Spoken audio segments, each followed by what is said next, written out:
They say a man knows when he is falling in love. But they don't say how easily that love can be weaponized. I met her on the 5th-floor terrace of the Lystra embassy, under a velvet sky soaked with moonlight. Her name was Alara, a diplomat's aide from Delvoria. Or so she claimed. The night was one of those rare ones in the capital, when the breeze carried the scent of jasmine from the southern gardens, and the lights of the city shimmered like distant constellations. I was there on assignment, mingling with foreign dignitaries, sipping wine, speaking in half-truths. She was leaning against the balustrade, her eyes fixed on the night, a single strand of hair brushing her cheek. "You're not like the rest," she whispered, her voice like honey dripped over steel. "You carry too many secrets in your eyes." I was caught off guard. She said it without pretense, without flirtation. Just observation. My instinct told me to walk away. My heart, so rarely consulted, told me otherwise. We talked until the moon dipped beneath the edge of the world. She told me of her homeland, verdant Delvorian hills, sea-glass coves, her grandmother's ghost stories. She asked me about Lestrana, but more so about me. About what drove me, why I stayed in a city filled with masks and daggers. I gave her fragments. Not lies, but carefully chosen truths. The death of my brother. The first time I held a pistol. The night I betrayed a friend for the good of the nation. She didn't flinch. Just listened. It was disarming. For a moment, I felt understood in a way that not even my closest comrades could manage. She didn't try to fill the silence. She let it breathe. And in that stillness, a bond formed. We started meeting outside official functions. A coffee here, a stroll along the river there. She quoted ancient Delvorian poets and made me try dishes I couldn't pronounce. Once, we went to a night market in Old Lestrana, and she tugged me through crowds to a booth selling handbound books. She bought me one. "For the things you'll never say aloud," she said. That night we kissed. Under paper lanterns, with the world spinning gently beneath our feet. She stayed the night. The next morning, she made tea in my kitchen while humming a lullaby I didn't recognize. It was so domestic, so ordinary, it unnerved me. I realized I hadn't heard silence filled with such peace in years. We danced once in the rain. No music. Just the sound of thunder and laughter. I remember the warmth of her hands, the way her hair clung to her skin, the taste of rain and wine on her lips. She cooked for me. Simple Delvorian bread with saffron cheese, her mother's recipe. The way she looked at me when I said it was delicious, it wasn't just pride. It was vulnerability. She let her guard down in those moments, and I let mine. I showed her parts of me no one else had seen. Old wounds. Real regrets. The sketches I made when I couldn't sleep. The letter to my brother I never sent. We took weekend trips, short ones, to places just outside the city. She loved the countryside, the wild hills, the overgrown temples. I once found her standing barefoot on the moss-covered stones, whispering something I couldn't hear. When I asked her, she said it was an old prayer. For clarity, she told me. She never asked about my missions, my work, not directly. But when I talked around the edges of it, she listened like someone trying to translate a language not her own. I let her into my life slowly but thoroughly. I told myself it was casual, that it didn't matter, that she was just a distraction from the job. But deep down I knew. I was falling, and I didn't care. She made the days softer and the nights bearable. We created a rhythm. Long walks through Meriden Square, quiet dinners, reading aloud to each other on my battered leather couch. We had inside jokes, favorite songs, a favorite bench beneath the old ironwood tree where she would rest her head on my shoulder. Once we lay beneath that tree at dusk, the city fading into twilight. She traced constellations on my chest with her finger. "I wish we were just ordinary," she said. "Just people, not pieces on someone's board." I didn't reply. I didn't have the words. I just held her tighter. I trusted her. And that, in hindsight, was my greatest mistake. It started subtly, as betrayal always does. The days after our weekend at the coast felt off. Not in the obvious way, not with distance or silence, but in the subtle way someone starts double-locking doors they used to leave open. She became more careful. Her warmth didn't vanish, but it cooled. The way she held my hand during our walks became lighter, like she was ready to let go at a moment's notice. A missed call during an urgent security briefing was the first red flag. Alara's excuse. Her mother was unwell, and she had to leave the city unexpectedly. I offered to escort her, but she declined. I trusted her. I always had. But I later discovered she was still in Lestrana that night. Not in her apartment. Not at any known embassy event. She was registered under a different name at the Iveron Hotel, a luxury suite reserved mostly for foreign dignitaries and covert liaisons. The alias she used? One our counterintelligence team had flagged a year ago, traced back to Delvorian Deep Ops. I didn't want to believe it. Not yet. Not her. Then came the questions. At first, they blended in with our usual conversations. The kind of questions any partner might ask if they were curious about your world. Why does the High Regent keep his guard on rotation every 8 hours instead of 12? Have you heard anything new about the Steppes conflict? Are the council meetings always on schedule, or do they shift depending on votes? In the moment, I didn't see the danger. I wanted to believe she was simply fascinated by the world I operated in. A little too interested, maybe, but still harmless. But as the questions accumulated, they formed a pattern. And patterns are the currency of spies. I started running quiet tests, leaving bits of misleading information around my apartment, half-mentioned reports or names. Within 2 days, those details appeared in intercepted transmissions between Delvorian handlers and an unnamed source. My blood ran cold. My home had become a breach point, and the breach had a name, Alara. I couldn't tell my team. Not yet. If I was wrong, I would destroy the one real thing left in my life. But if I was right, then the betrayal wasn't just political, it was personal. Intimately so. One night, I followed her. She left my apartment after making tea, her kiss lingering on my cheek. I waited 10 minutes, then slipped out. She didn't take the route to the embassy. Instead, she ducked into the side streets near the art district, her pace quick and deliberate. I tailed her past the corner bistros and closed galleries until she reached the Sapphire Lounge. That was no place for diplomats. The lounge was neutral ground for those who trafficked in secrets and sins. She wasn't alone. Senator Kareth was waiting in the private balcony above the lounge floor. His smile was all teeth and treachery, the kind of expression that would gut a man while pretending to toast him. I watched from the shadows. I saw her hand him a data chip. And just like that, everything shattered. The next morning, I was in the war room when the report came through. Our Eastern Steppes team had been compromised. The operation collapsed before it even began. Our forward scouts were ambushed. 3 agents dead. 2 missing. Every piece of the strategy leaked. The leak had come from inside our walls. My datapad had been accessed remotely. Unauthorized entry, timestamp 213, the night after she stayed over. I pulled up the security imprint. I didn't want to believe what I saw. The biometric trace was unmistakable. Her fingerprints. Her presence. I went cold. Numb. Like my body had decided to shut off emotion to survive. I didn't confront her. Not yet. I needed more than digital ghosts. I needed truth. I needed to see it in her eyes. But I couldn't sleep. I walked the city for hours, my coat pulled tight against the wind. Every corner reminded me of her. Every quiet park, every bookshop, every bench we shared. It was like I was being haunted by my own memories. I returned to the cafe where we'd first laughed together.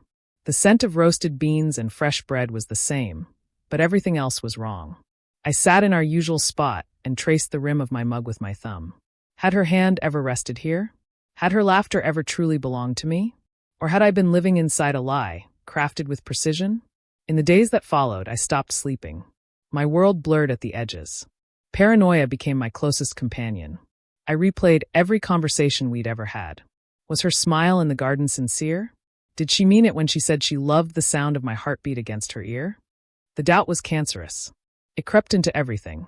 I became reckless, missing cues in briefings, snapping at colleagues, losing focus in the field. My superiors noticed. I claimed I was just tired, overworked. The truth was uglier. I began to dig into her files, her background, her travel records. I went places I shouldn't. Accessed databases reserved for the highest levels. What I found erased every remaining trace of hope. Her identity was real, but built. Constructed 2 years prior under the supervision of Delvorian intelligence.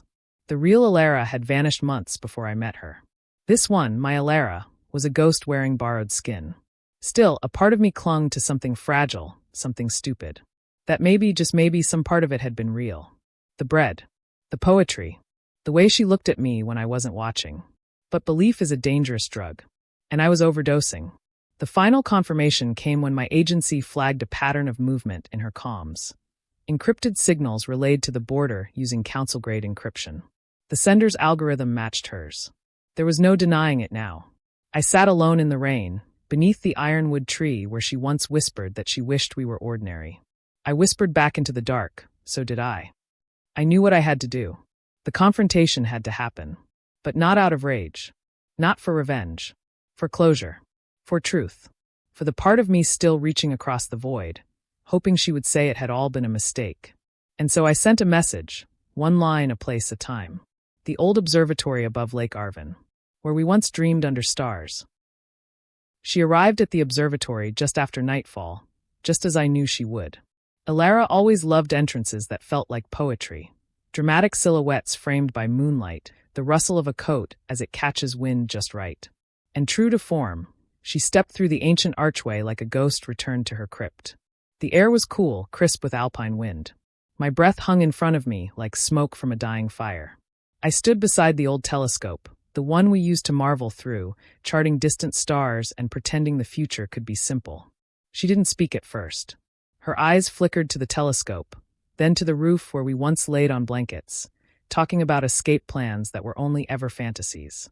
And then, finally, she looked at me. "Elian," she said, with that soft tremble that used to undo me. "I didn't expect you'd come." "You always knew I would," I replied. "That's why you said yes." She exhaled slowly. Her posture didn't falter, but I caught the way her hands twitched, so slight most would have missed it. I'd studied those hands for months. I could read them like scripture. "I wanted to explain," she began. "Explain why 3 of my agents are dead." I cut in, voice low. Why the woman I trusted with my thoughts, my secrets, my future, used my bed as a listening post. Her jaw tightened, eyes shining now. I didn't want it to end like this. Then why did it start like that? Silence stretched between us. A void thick with every lie she'd ever told, and every truth I had clung to like a fool. "I didn't have a choice," she said at last, stepping closer. "You think I came to Lestrana to fall in love? I was sent. You were a name in a file. Coordinates. A mission." I felt that dagger twist, even though I already knew it. Hearing her say it made it real in a way the files never could. "But then something changed," she whispered. "You changed it. I wasn't supposed to feel anything. But I did." She reached for me, but I stepped back. I couldn't bear the thought of her touch. What once comforted now felt like a noose. "You want me to believe that?" I asked. "That the same hands that passed my secrets to Kareth held me in love? I never meant for you to get hurt." "That's the thing about betrayal," I said. "It doesn't ask what you meant, only what you did." She was crying now, quietly, with the grace of someone used to hiding weakness. But I saw it. I saw her crumble inside. And damn me, part of me still wanted to believe her. "Elian," her voice broke. "They threaten my family. My sister's in Delvorian custody. My father is watched day and night. If I didn't feed them intelligence, they'd vanish. Just like others have." Something cracked in me. Not sympathy. Not yet, but a fracture in the armor I'd spent weeks forging. "Why didn't you come to me?" I asked. "You think we couldn't protect them? They would have killed them before you could blink." She stepped forward again. "And they told me if I did well, if I gave them enough, they'd let them go. I thought if I just bought time, if I kept you alive, I could find a way out." "And the Steps team?" I asked. She closed her eyes. "That wasn't me. I gave them false data. Kareth must have cross-checked it. Or guessed. I didn't know. I don't believe you. I wanted to. God, I wanted to. But trust was a currency we'd both bankrupted." She knelt then, right there on the cold stone floor, head bowed. "Then do what you came here to do." I stepped closer. The wind howled through broken rafters. My hand hovered near the sidearm holstered beneath my coat. But I didn't draw it. "I didn't come to kill you," I said. "I came to see if the woman I loved was ever real." She looked up, tears tracing lines down her cheeks. She was. In ways I didn't understand until I broke everything. I turned away, afraid I'd shatter if I didn't. "There's a secure route through the forest trail, 40 minutes from here. A contact will be waiting by dawn. If you're telling the truth, if you want out, we'll get your sister. Your father. Start again somewhere the war doesn't reach." She stared at me, stunned. "You'd help me?" I didn't answer right away. "You're not the only one who wishes they were ordinary." And then I walked past her, boots echoing against stone. Behind me, she whispered my name, a prayer too late for saving. But I didn't look back. She had a choice now. And the next phase would belong to her decision. The dawn that followed was a cold one. The kind of morning where the sun doesn't so much rise as bleed slowly across the horizon. I stood alone on the ridge outside the observatory, my coat pulled tight, the ache in my chest deeper than the frost in my bones. I didn't sleep that night. How could I? My thoughts were filled with Alara's face, her voice, the tremble in her hands as she begged not for forgiveness, but for mercy, for a sliver of redemption in the ruins she helped build. I watched the trail from above, waiting. The seconds dragged like hours. Then I saw her. She emerged from the treeline, a single silhouette against the paling sky. No bag. No weapons. Just her, shivering slightly as she stepped into the clearing where the contact was supposed to wait. She came. I should have felt something, relief, pride, maybe even hope. But instead, all I felt was dread. Because if she was here, it meant she meant it. And if she meant it, Kareth wouldn't let her go easily. The extraction team had eyes on her. We kept our distance, masking our presence. They had orders: secure her quietly, get her to the safe house, and intercept any tail. But even with all precautions, Kareth's reach was long. The ambush happened at the midpoint, just past the broken viaduct. 2 transport vehicles forced the caravan off-road.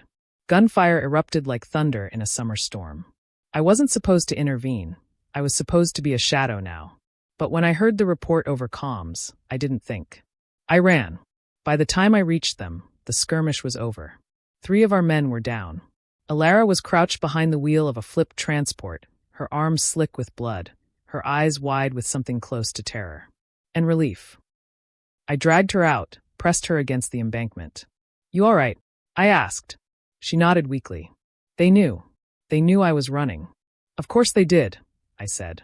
"You don't betray Kareth and walk away unnoticed." More of our team arrived, sweeping the area. We moved her to a new vehicle and fled into the wild hills.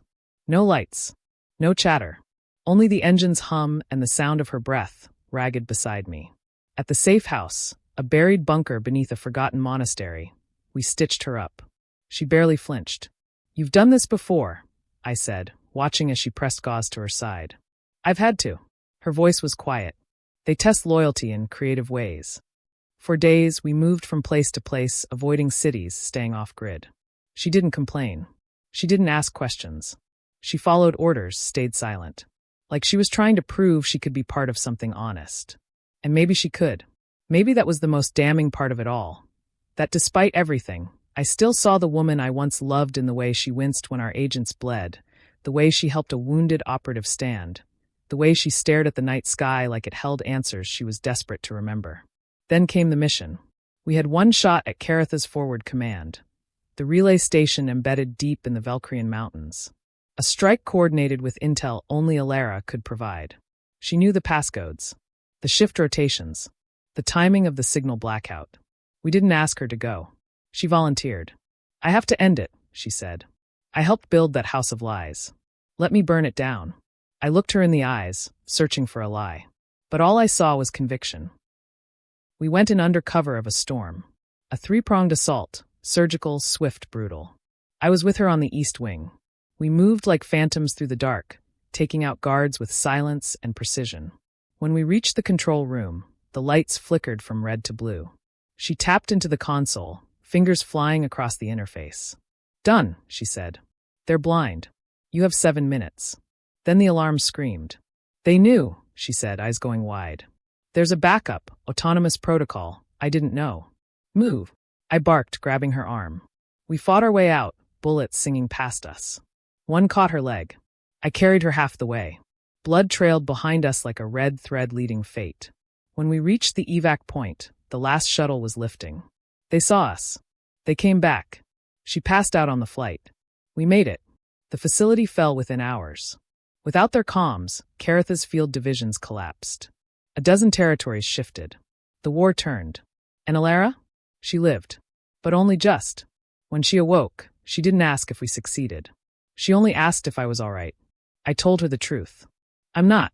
But I will be." She smiled faintly. "Then that's enough." She didn't return to the field. Her name disappeared from the rosters. Her face vanished from records. But I know where she is. A cottage on the cliffs above the verdant sea.